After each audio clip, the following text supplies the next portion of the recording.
Deu pan.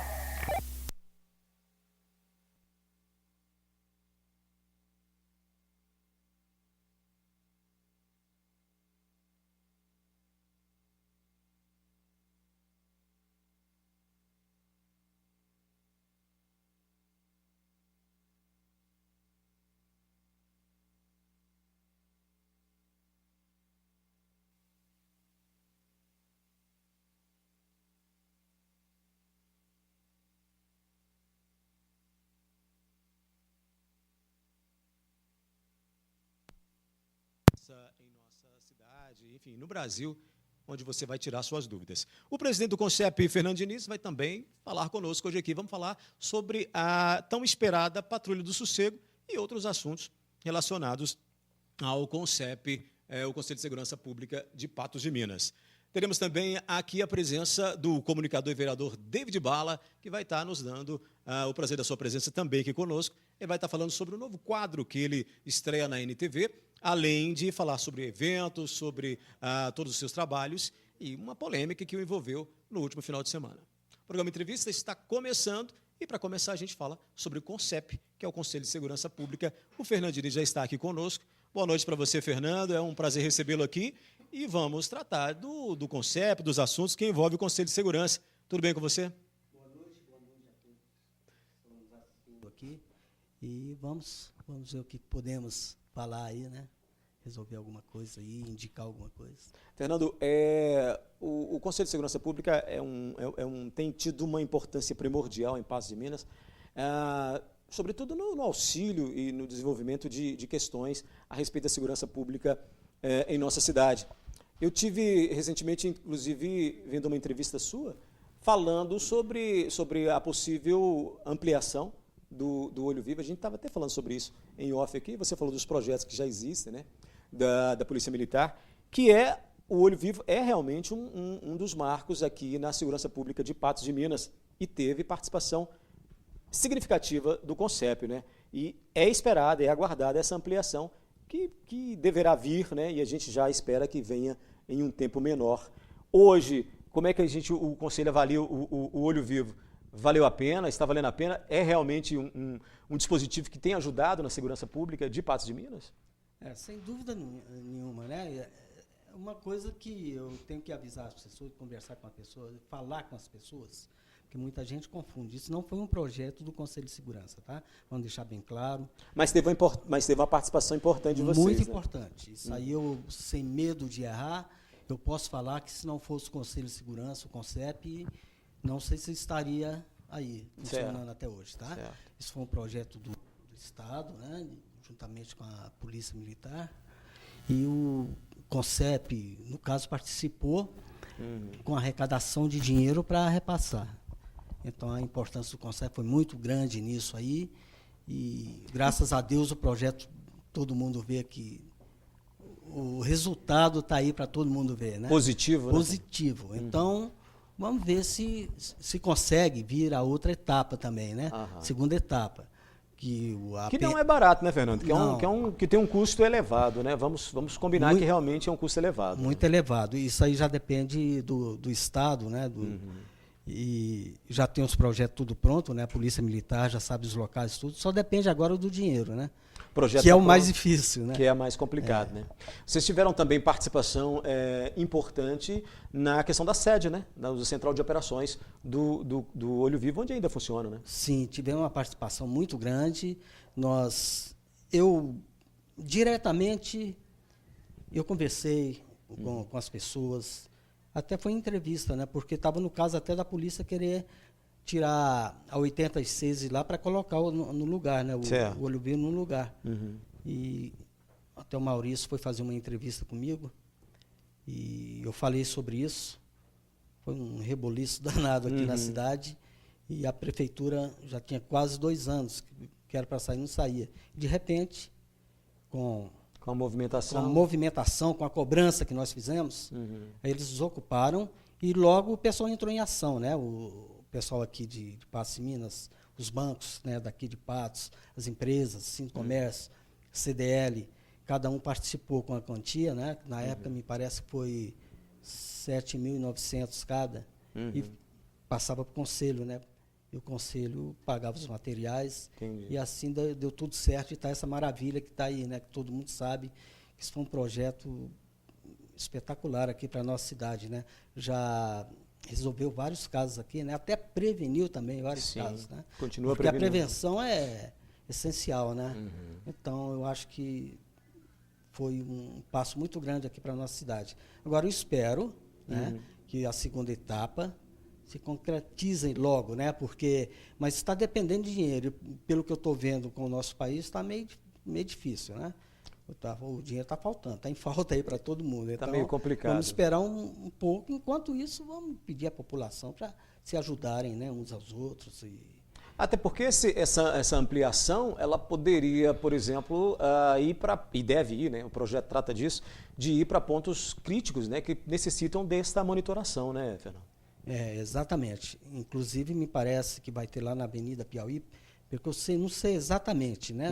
Porque eu não peguei ainda o projeto para ver, lá para a Lagoa, eu acho que mais lá para o lado da Unipan também. Certo. Eu não sei exatamente quantas câmeras que vão ser, mas eu sei que eu assinei uma ata de R$1 milhão, né? Então, e me parece que a prefeitura tem umas câmeras aí também que está parada. Que podem ser utilizadas. Claro, eu acho que poderia usar, sim, por que não? Tinha que ter mais vontade, né? Vamos mexer com isso, vamos colocar aí as coisas no lugar aí para diminuir mais, né? Porque a ação da criminalidade. Eu imagino, né? Porque mesmo com as câmeras do jeito que está, a violência está grave, né? E se não tivesse essas câmeras aí, como seria, né? Se a gente colocar mais, eu acho que melhorar mais ainda, né? Quanto ao monitoramento, né? Monitorar as ações realmente facilita até o trabalho da própria polícia. Claro. Outro assunto, Fernando, que quero falar com você para a gente falar sobre isso é justamente com relação à patrulha do sossego. Muita gente está ansiosa. Alguns dias aí teve gente que disse que já iam começar as ações da patrulha do sossego. Você veio na imprensa e falou que não, que ainda não, mas que está em andamento. Como é que está hoje essa questão dessa patrulha do sossego que pode vir a funcionar em breve? Como é que está hoje? Em que andamento, em que pé está? Olha, o andamento não está tão ruim, né? Só que nós temos que fazer mais uma reunião, mas está difícil, rapaz, a gente reunir as pessoas. Até o presidente da Câmara já disponibilizou lá a Câmara, lá para a gente fazer mais uma reunião para acertar. Já teve a etapa dos decibelímetros, né? Sim. Agora são outras etapas que tem que fazer um tipo de chamamento das pessoas. A PM fez uma capacitação com os decibelímetros para os policiais, para que eles possam atuar nessa situação e em outras, né? E é também uma etapa? É também um processo? Inclusive a primeira etapa, né? Porque eu já tenho anos que eu estou tentando ver se a gente consegue acabar com isso, né? Mas está muito difícil.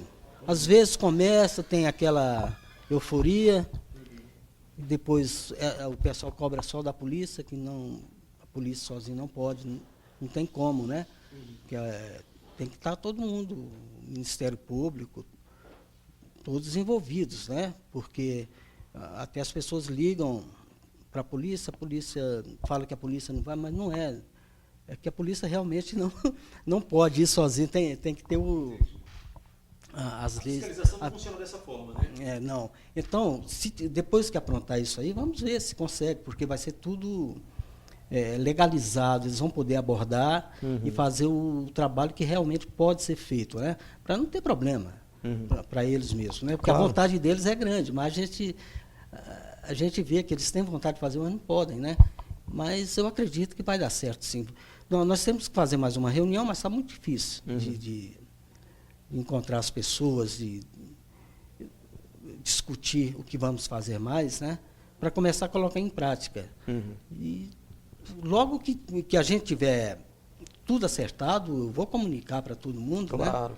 Que eu sei que as pessoas estão ansiosas por isso aí, que aqui em Patos está realmente muito... É uma questão preocupante, né, Fernando? Muito preocupante, né? Inclusive motos também, né? Está uma bagunça, virou um caos. Para mim, eu acho que é caos. Então, precisa melhorar. Precisa, e para isso nós temos que cobrar das autoridades, até porque a função do CONCEP é essa, né? Claro. É cobrar das autoridades, sim. Eu tenho autonomia. O CONCEP tem autonomia para chegar no delegado, no prefeito, no vereador. No prefeito, toda a autonomia para chegar e cobrar deles, sim. Cobrar o possível, né? Não vamos cobrar o impossível, claro, né? Claro. E geralmente nós temos resposta, sim. Então, vamos ver se a gente consegue acabar essa etapa, né? Muito bem. Olha, você pode participar do nosso programa através do telefone, fazendo perguntas, ligando para nós. Vou pedir a Adriana até para colocar aqui na tela o número do nosso telefone para que você ligue e participe, né? Que é o 3821-4488, 3821-4488. Com os nossos convidados aqui, você pode ir mandando as suas perguntas que a gente vai respondendo na medida do possível. Ou através do WhatsApp, que é o 999474515, é o WhatsApp do nosso programa, para que você possa também fazer as suas perguntas. Eu falei com você sobre essa questão do sossego, né, da patrulha do sossego, porque é uma das perguntas que as pessoas mais fazem quando a gente está na rua, fala quando é que vai funcionar a patrulha do sossego, e eu acredito que chegam essas perguntas para você também lá no CONCEP, né? Todo mundo meio que ansioso, porque as pessoas, além dos barulhos normais que tem uma cidade do porte de Patos de Minas, tem também os abusos, né, Fernando? É também uma grande reclamação que chega lá para vocês? Não? Chega. Inclusive, o abuso maior que tem, que até eu coloquei aqui no programa do Gui, que eu estive com ele, que a reclamação muito grande que está tendo, mas é de som automotivo mesmo, né? E motos. Motos virou uma epidemia aqui. Os escapamentos de moto têm incomodado muito, né? Tem. Eu ouvi falar que eles colocam, não sei se é uma esfera lá no escapamento, alguma coisa assim. Então, eu gostaria muito que a polícia, no caso da moto, eu acho que eles podem atuar já de repente, né? Agora, contra o... Até porque existe legislação para o escapamento de motocicleta, o que pode e o que não pode, né? Já existe isso na legislação. Claro que existe. Né? Então... E também, você vê, esse carro rebaixado está atrapalhando o trânsito caótico que é o nosso aqui, e principalmente local que tem quebra-molas. O cara, para passar com o carro rebaixado daquele, ele tem que... Paralisa o trânsito todo. Paralisa tudo que ele tem que... Sabe? Então, são várias coisas aqui que eu acho que tem que ser tomadas providências urgentemente, sabe? Porque o trânsito já é ruim, né? Todo mundo sabe disso. É um caos esse trânsito aqui. E as pessoas, ao invés de melhorar, só está piorando. Está arranjando mais obstáculos, né? Então, isso atrapalha muito a vida de todo mundo, né? Aí junta som alto, barulho de moto, perto de hospital, né? Som automotivo. Eu não sei o que leva uma pessoa a fazer isso, né? Ligar o som alto aí e passar aqui na Major Goste mesmo. Eu até tive aqui no programa de entrevista uma vez, a gente estava conversando sobre o som, passou um cara com o som ligado ali que chegou a tremer aqui. O hospital está aí, ó. No momento da entrevista. Então você imagina. Eu não entendo bem disso, sou um pouco leigo nessas leis aí. Mas eu acho que se a polícia vê o negócio, eu acho que tinha que já parar o cara. Não pode multar pelo som alto, mas verifica outras coisas, incomodem eles, né? Incomodem. Está com som alto? Para lá. Não, por que foi parar? Por causa do som alto, mas vamos verificar não pode multar por causa do som alto? Então vamos verificar outras coisas aqui que tem no carro aqui. Claro, incomoda e vamos ver. Porque eles estão incomodando muito, né? Com certeza. Fernando, nosso tempo está esgotadíssimo. Eu queria falar muito mais sobre esse assunto com você aqui, mas a gente vai ter outras oportunidades para estarmos falando. Claro. Amanhã o CONCEP se reúne, né, extraordinariamente, né? Exatamente. Vocês vão se reunir e eu já quero convidar o pessoal, né, para participar da reunião, né? Deixar legal, que você, inclusive, tem convidado as pessoas para participar e agradecer pela sua presença aqui no nosso programa de hoje. Eu agradeço a vocês, muito obrigado pelo espaço aqui, que isso é importante para a gente avisar as pessoas, ter um pouco de calma, que eu sei que as pessoas são totalmente... elas são incomodadas demais com esse tipo de barulho, né? E muitas pessoas, principalmente senhoras, tem algumas senhoras que me ligam, eu fico, né, de mão amarrada, não sei o que fazer, né? Então eu tento ficar, vou num lugar, vou no outro, converso com um, com o outro, e eu conversei com o promotor, nós já fizemos reunião com ele, conversei com o juiz. E eu estou indo, né? Uma hora tem que dar certo. Eu acho que dessa vez vai dar certo. Eu agradeço muito pelo convite e sempre que precisar estarei aqui para falar com vocês em qualquer outro assunto que quiserem, tá? Muito obrigado. Obrigado, Fernando, presidente do Conselho de Segurança Pública do Patos de Minas.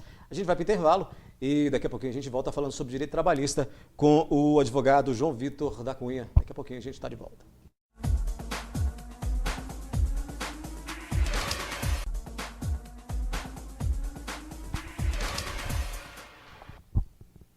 Nós estamos de volta com o programa Entrevista dessa quinta-feira, trazendo para você muita informação e tirando dúvidas. Eu estou recebendo o doutor João Vitor da Cunha Rezende, que vai falar para a gente sobre direito trabalhista, tributário, e a gente vai estar falando aqui também sobre questões que envolvem dúvidas a respeito, por exemplo, de aposentadoria. Doutor, obrigado pela presença, boa noite e é um prazer recebê-lo aqui no nosso entrevista.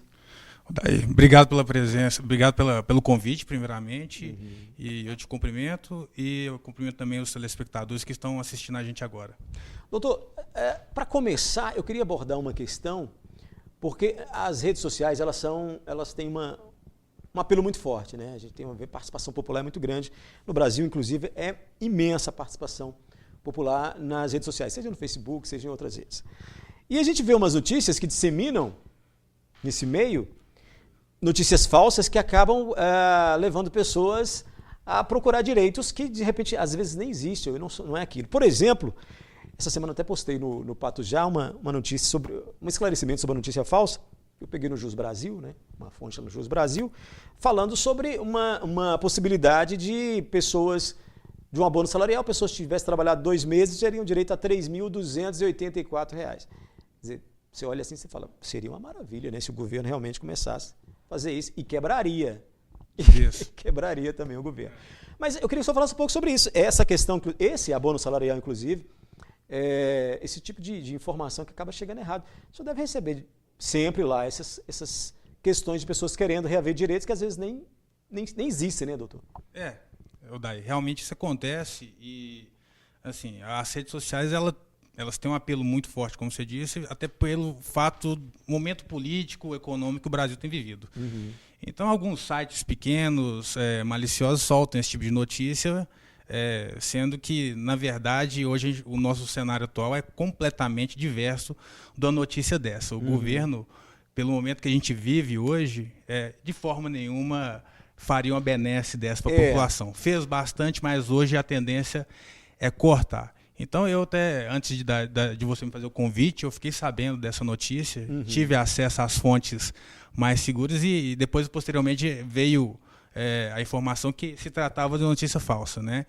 Até porque essa questão do PIS/PASEP, ela era empregada de uma forma até 2015 e, posteriormente, o governo, diante desse cenário econômico que a gente está vivendo, né, essa má gestão que a gente tem presenciado, cortou, aliás, não é que cortou esse benefício, ele deu uma outra roupagem para que a pessoa tivesse acesso a ele de uma maneira mais justa, entendeu? Então mudou um pouquinho essa questão.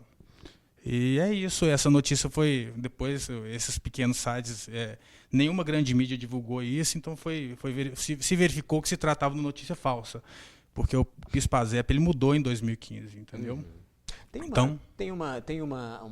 Realmente existe uma questão do governo querer fazer uma reavaliação desses valores, como é com o FGTS, que a gente vai falar daqui a pouco? Daqui a pouco a gente vai falar sobre o FGTS. A questão do PIS/PASEP é um abono salarial. É um benefício que a pessoa ela tem que estar no mínimo 5 anos registrada, né, no programa, entendeu? Ela tem que ser não pode ser menor aprendiz, não pode ser empregado doméstico e não pode ser empregado de pessoa física. Então sempre tem que ser empregado de pessoa jurídica. Entendi. E essa pessoa ela tem que ter renda igual ou inferior a 2 salários mínimos por mês. Certo. Isso considerados também 13º, férias e a remuneração informada pelo empregador. Então o que acontece? O governo mudou isso. Como que era antigamente? Antigamente, o empregado ele trabalhava 1 mês nessa característica, ele já tinha acesso a esse benefício que é de 1 salário mínimo mensal. O governo tinha o calendário dele de pagamento e fazia o pagamento de 1 salário mínimo. Era um abono, realmente um benefício previdenciário para o trabalhador. Diante da crise econômica, né, depois que passaram-se as fases, né, a fase linda né, do governo, que agora ele mostrou realmente as caras, né, a crítica é essa, e o governo, ele, dentre vários outros benefícios que foram revistos como auxílio de pensão por morte, etc. e tal, um deles foi o abono salarial. Então, hoje, o empregado ele até recebe o abono, contudo, ele é proporcional ao tempo que ele ficou empregado nesse um ano. Ou seja, se ele ficou empregado somente 2 meses, nesse lapso de um ano, ele vai receber 2 meses, seria o valor do salário mínimo dividido por 12, né, vezes os 2 meses. Então, mudou. Antigamente, ele trabalhava um mês, ele tinha direito ao abono. Certo. Essa questão aí acaba a gente indo falar do FGTS, porque quando a gente fala de direito trabalhista, quando a gente fala dessa questão previdenciária, todo mundo sempre pensa um pouquinho no FGTS. Inclusive, o governo autorizou recentemente, e a gente não vai falar disso hoje, mas só para poder passar por esse assunto, autorizou aos trabalhadores colocarem como garantia o FGTS no caso do empréstimo consignado. Mas esse é um assunto que a gente vai tratar em uma outra questão. Sobre o FGTS especificamente, eu queria saber com relação porque tem muita gente também que acaba ligando para a gente acaba vendo isso também em mídias sociais, mas aí já não é uma notícia falsa, porém ela não está completa, que é a questão da revisão do FGTS para as pessoas que começaram a trabalhar na década que começaram a receber a partir de 1993, não é isso? 99. E que aí teriam possivelmente direito a reavaliar os valores que foram pagos, então, para esses trabalhadores. Em que pé que está essa questão? Como é que está isso hoje em andamento? O que a lei está vendo hoje? Realmente existe esse direito? Já é possível entrar na justiça para reaver isso ou não? Odair, na verdade, várias pessoas, né, através de advogados, associações, sindicatos, até mesmo a Defensoria Pública da União, enfim, através de litisconsórcios, entraram com várias ações dessas. Estima-se que no Brasil existam hoje 50 mil ações nesse sentido, que querem revisar a correção do FGTS, né, que fica depositado no banco público, que é a Caixa. Então, hoje, estima-se que 50 mil ações estão ajuizadas no Judiciário, seja em grau de primeira, segunda e alguns processos em terceira instância, que seria STJ.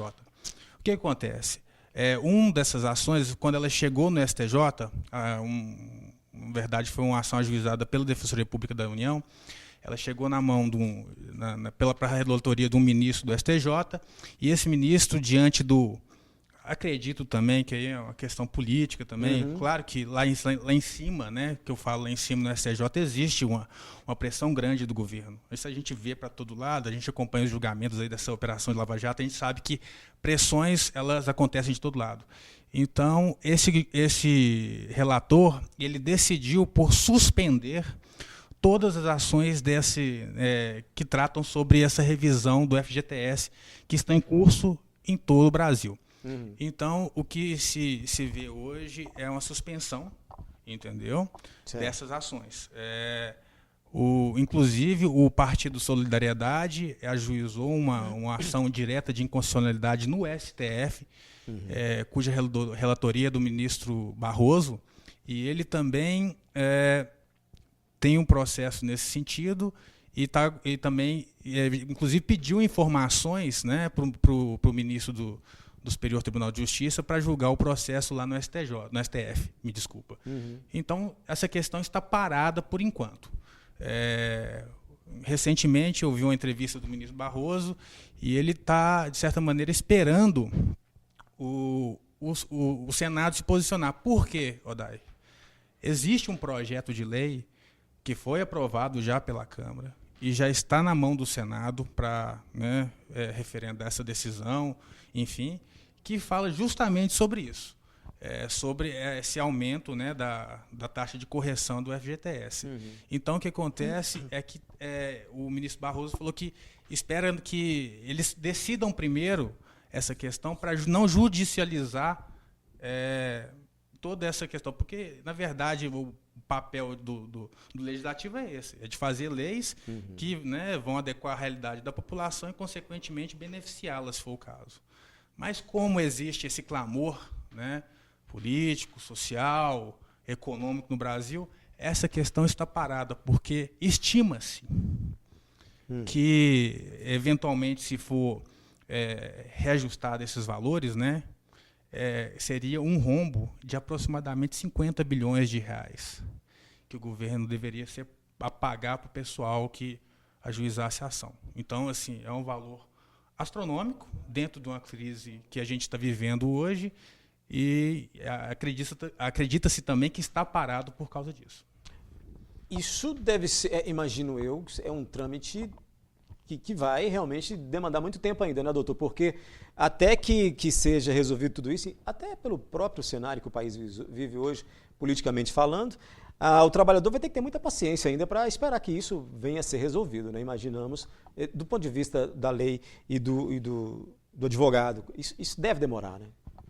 Nós advogados, eu inclusive fui muito procurado na época que essas ações começaram a ser ajuizadas, e a gente sempre teve orientação para esperar esse posicionamento do STJ e do Supremo para a gente já ajuizar a ação, né, da forma correta, enfim. E se virar a lei, nem vai precisar de ajuizar essas ações. Todos os trabalhadores, consequentemente, vão ter esse direito. Mas, igual eu te falei, Dair, eu acho que a questão, na verdade, ela é simples de ser resolvida. Basta o judiciário se pronunciar.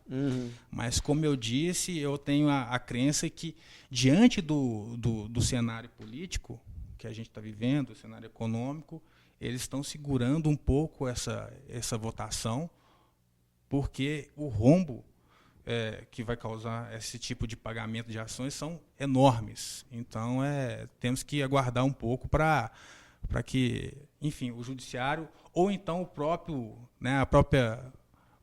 Congresso dê andamento nesse processo e o transforme em lei com a sanção da presidente. Mas aí vem aquele jogo de interesse, o presidente, de repente, não vai querer aprovar, sancionar, porque, né, o momento do Brasil é muito complicado. Falando desse ponto de previdência, doutor, você tem recebido muita consulta a respeito dessa nova fórmula aí de aposentadoria? Tem muito cliente já querendo saber, vou fazer, por exemplo, cidadão fazendo lá 68 anos, quando é que eu vou poder aposentar? Na outra fórmula eu poderia. As dúvidas devem ser muitas com essa nova fórmula, né? Deve chegar muita coisa lá para vocês, por exemplo. Sim, Odair, porque a mudança é recente, inclusive foi reformado, né, esse entendimento. Voltando, mais uma vez, sempre foi daquela forma, assim, sempre não, há um bom tempo era daquela forma. Diante do cenário político, o governo resolveu aumentar, né, a aposentadoria, né, tem a fórmula 85, 95, enfim. Cada caso tem que ser estudado, né, cada cliente é de uma forma, mas a gente recebe muito porque é uma mudança nova, então o pessoal tem procurado bastante. Mas tudo depende de cada caso, entendeu? Mas é uma mudança, por isso que esse frisson que existe, porque é uma mudança e o governo novamente está endurecendo, né? Endurecendo o fato de dar aposentadoria. Por quê? Porque eles levaram em consideração que a perspectiva de vida do brasileiro aumentou. Então, como aumentou, consequentemente, ele tem mais força, pode trabalhar por mais tempo. Então, eles reajustaram esses índices. Desagradou muita gente, né, doutor? Muita gente que estava indo quase vai ter que trabalhar mais um pouco para conseguir a tão sonhada aposentadoria.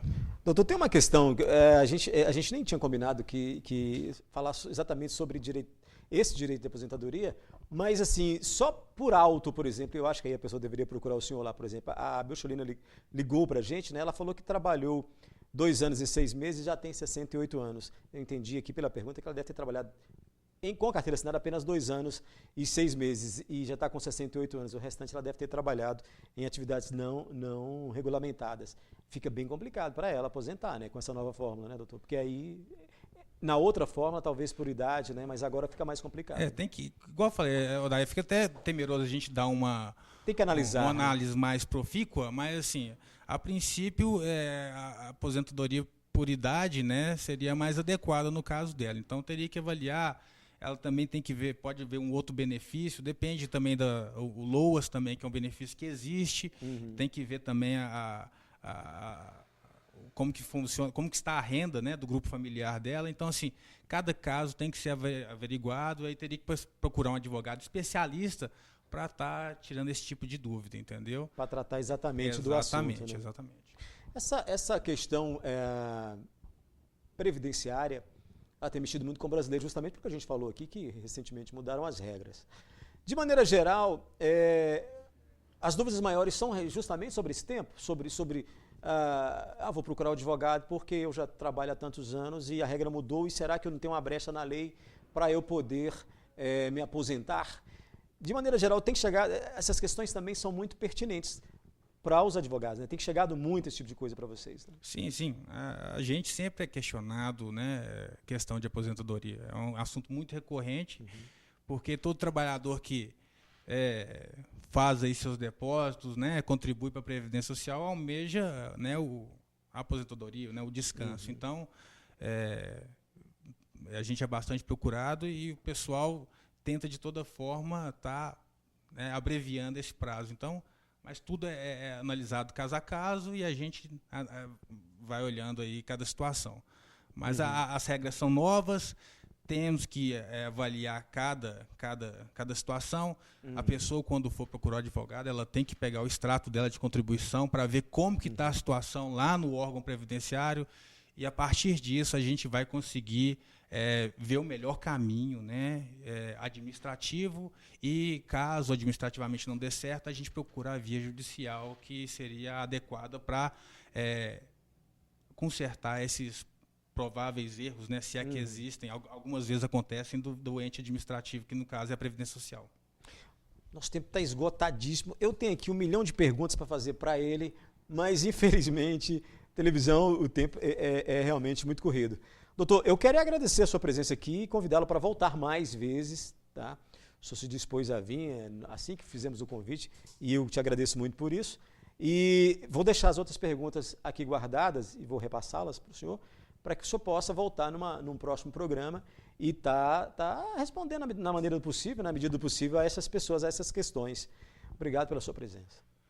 Eu que agradeço pela presença, pelo convite mais uma vez, e assim, o tempo realmente é curto, mas à medida do possível, as perguntas você pode me passar, a gente pode estar respondendo também para o pessoal aí sem compromisso nenhum, só a título de informação.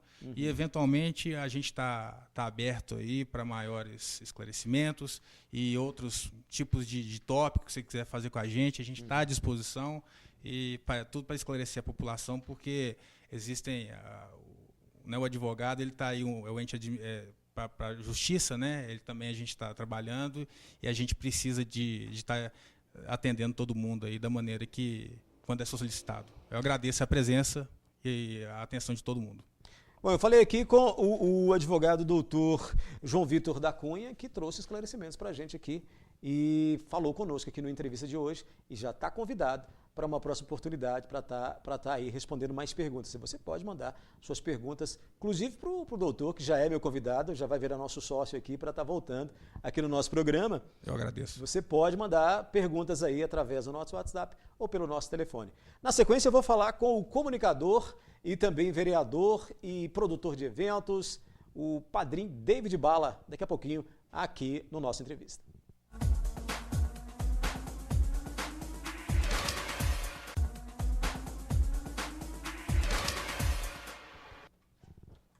Programa Entrevista, nesse nosso último bloco a gente fala com ele, o padrinho do povo, como é carinhosamente conhecido, comunicador David Bala, vereador também do município de Patos de Minas, que está aqui nos dando o prazer da sua visita e vamos falar com ele sobre assuntos variados. Para começar, padrinho, obrigado pela sua visita e pela sua presença aqui no programa. Boa noite, Odair. Boa noite, telespectador aí da NTV. Obrigado pelo convite, né? A gente que se encontra aqui quase todos os dias aqui, né? A mesma emissora, nossa FM NTV. Obrigado pelo espaço. Ô, David, eu sou de uma região um pouco mais no norte de Minas e quando morei aqui em Uberlândia, eu não conhecia Patos de Minas ainda, desde aquela época já ouvia falar de David Bala. Ou seja, você tem um trabalho prestado aí no rádio, na comunicação, muito grande, né? Muito conhecido nas regiões aqui próximas, no Triângulo, aqui no Alto Paranaíba. Imagino que seja uma satisfação enorme para o profissional, né? Obrigado pelas palavras e é sempre muito bom quando chega alguém e fala que é de outra cidade, de outra região e fala que conhece o meu trabalho, né, no rádio. A minha base é o rádio, né? Eu comecei numa rádio de igreja, né, uma rádio comunitária da igreja. Era a rádio do bispo? Era a rádio, não, era da comunidade mesmo, era da igreja católica, né? Porque eu tenho uma história que o bispo tinha uma rádio aqui em Passo de Minas. É a mesma, a extinta Unidade FM. Certo. Eu tenho uma história bacana que eu saí de casa aos 16 anos e passei por um processo de recuperação de dependência química e depois disso eu fui morar nas ruas e das ruas as pessoas me ajudaram, a igreja me adotou e hoje eu tô aí, né? Então comecei a história ali na rádio comunitária da igreja e hoje eu faço parte da equipe da nossa FM, já trabalhei em várias emissoras, aonde eu tenho o maior carinho, onde eu tenho as portas abertas e a nossa FM realmente foi o grande pontapé, o rádio profissional. E eu venho desenvolvendo assim um trabalho diferenciado do rádio, por quê? Às vezes a pessoa que começa no rádio acha que realmente é só um microfone, senta ali, tem que fazer o programa. Não, a gente abrange com campanhas, né? Esse foi shows, a gente promove vários shows. E eu sou um cara que aproveita as oportunidades, né, Odair? Até tem uma palestra que eu levo nas escolas, nos grupos de jovens, nas empresas, que chama Oportunidade, a palavra que move o mundo. Então eu sou um cara que aproveita todas as oportunidades da vida e eu tenho aproveitado e estou aí crescendo e quero crescer a cada dia. Eu estou falando com você sobre o rádio, David, porque eu sei que você está aí para estrear um quadro novo no programa do Guibo Aventura, inclusive. Eu cheguei até a ver algumas imagens. Eu só não vou colocar uma faixa de imagens aqui no nosso programa, que é para não quebrar o clima e até porque não estreou ainda. Achei até que estrearia hoje, né? E já pensei, posso usar no programa. Mas aí como não estreou ainda e deve estrear amanhã ou no máximo até na segunda-feira, eu sei que é um projeto grande. Você está se aventurando aí nessa linha da comunicação também pela televisão. Aí já é algo novo, mas é uma sequência, é uma base conquistada lá no rádio. É, realmente isso que eu falo. A rádio não é só apenas você sentar através do microfone. E o microfone é uma arma muito potente, né? Ela tanto faz o bem quanto pode ser pelo lado mal também.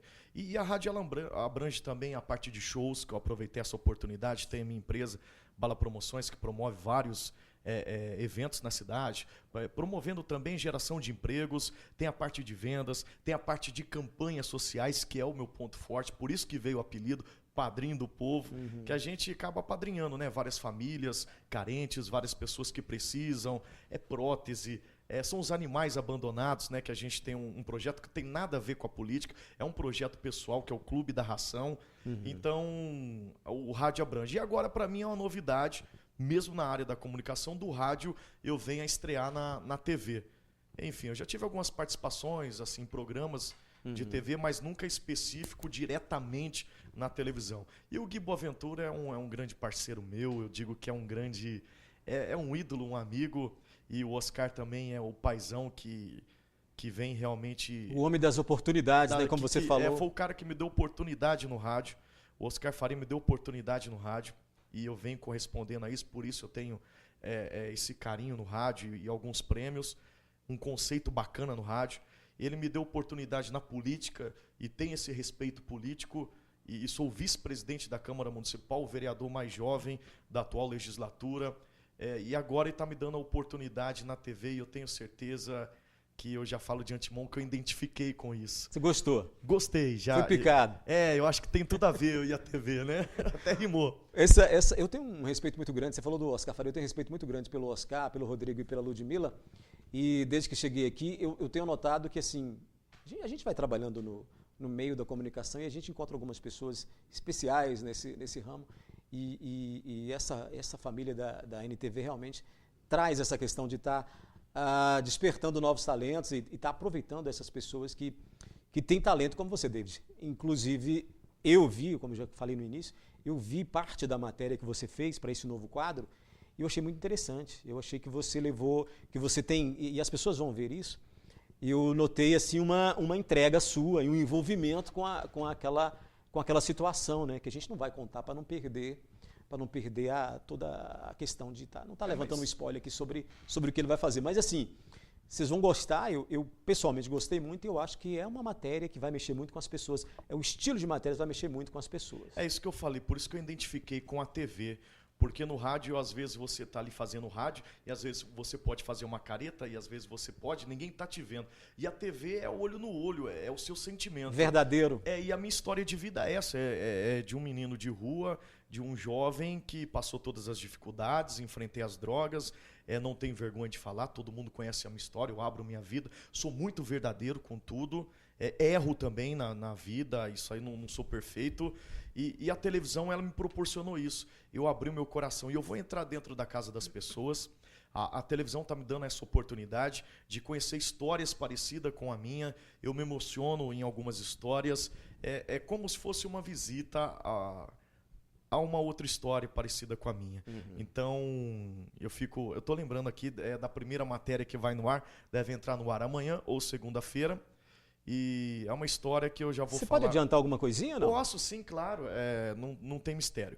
O nosso intuito não só a gente mostrar o lado social, ajudar as pessoas. Esse é o ponto do nosso programa. Mas não é só isso. A gente vai estar levando alguns pontos do nosso município.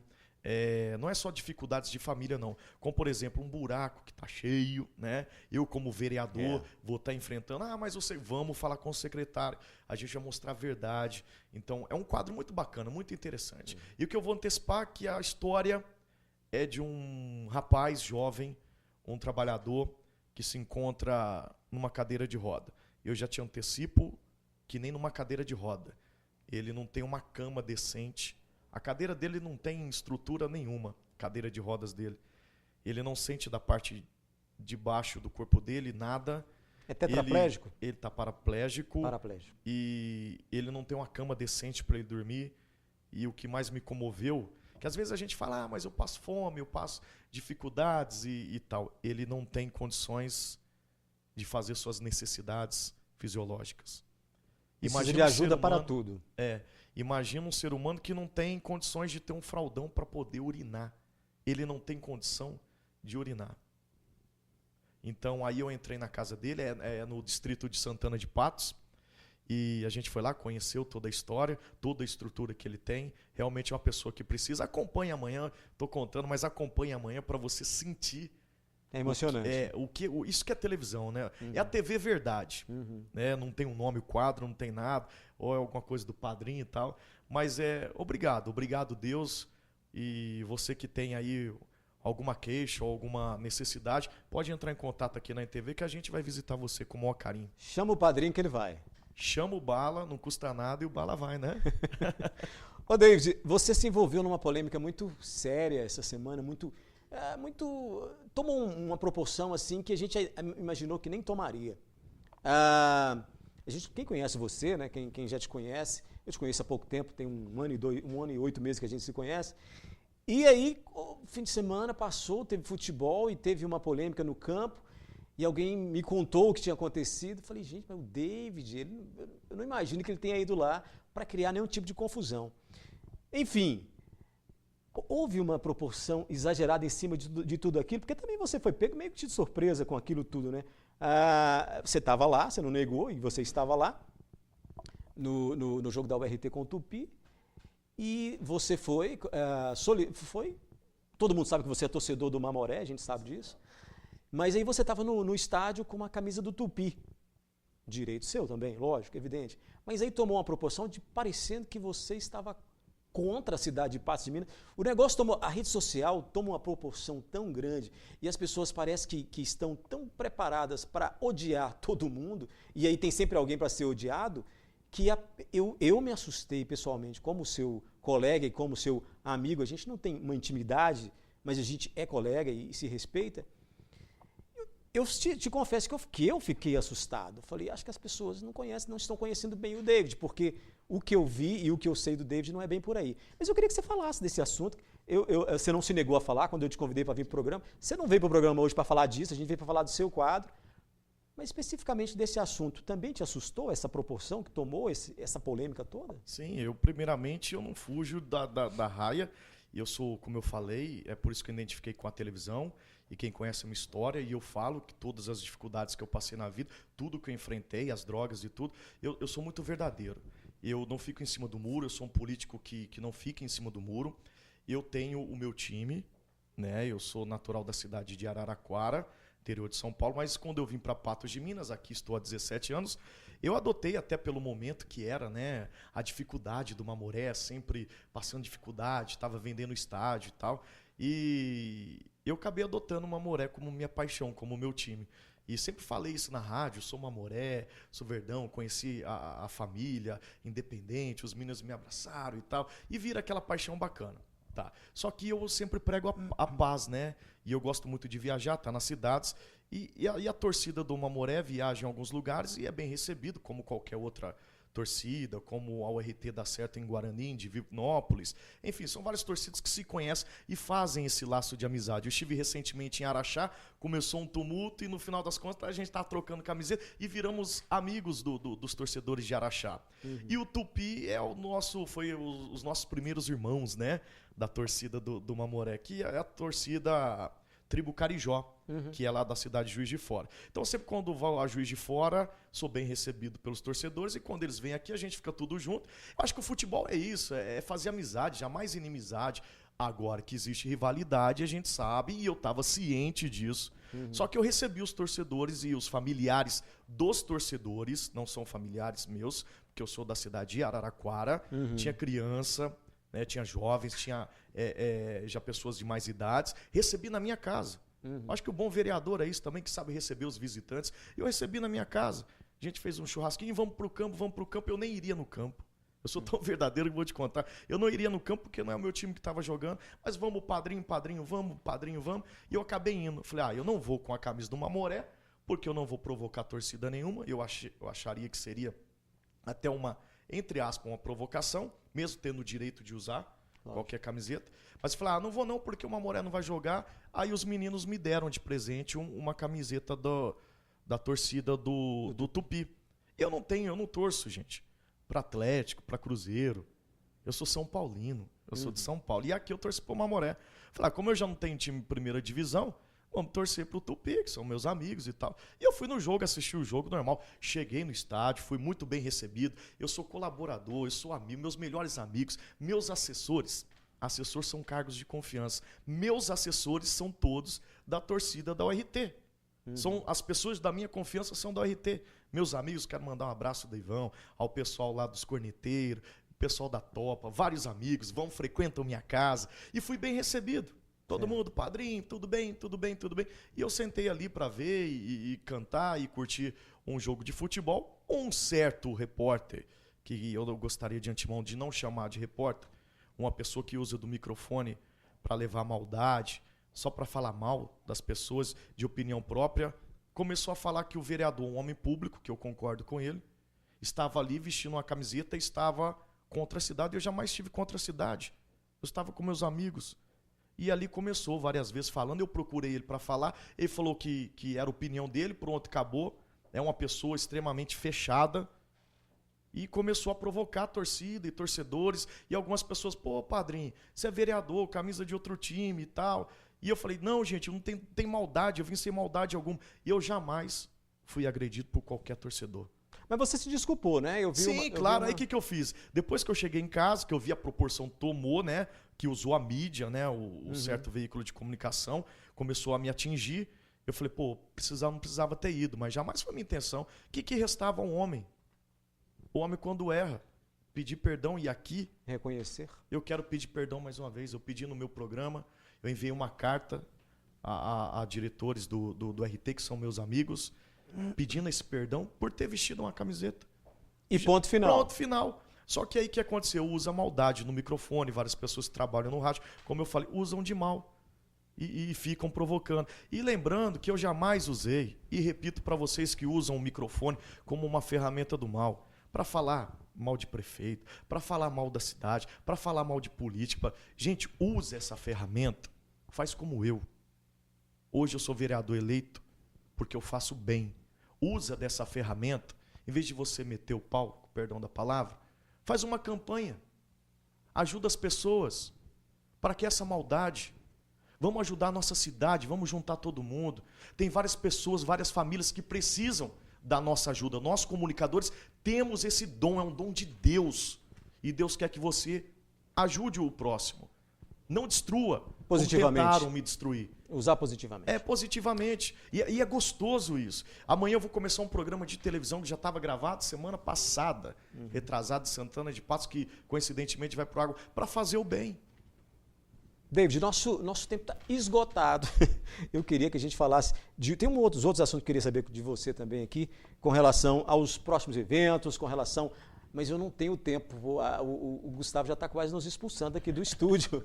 Mas eu quero agradecer, padrinho, a sua presença e a várias pessoas mandando um abraço para você, que inclusive a Maria Clara, dizendo que você é um bom moço e que ela gosta muito de você. Obrigado por estar aqui conosco. Um abraço a vocês e eu quero deixar claro que eu continuo à disposição, independente de camisa, independente de time, e vamos todo mundo torcer para Patos de Minas, para uma cidade melhor, e é por isso que eu sou o padrinho do povo e pode contar comigo de coração aberto.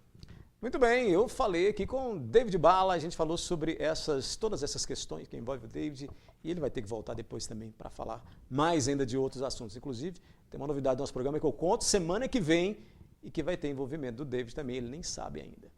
Na sequência, você vai ficar com a Flávia Faria e o Super Desconto, e a gente volta na quinta-feira. Um abraço.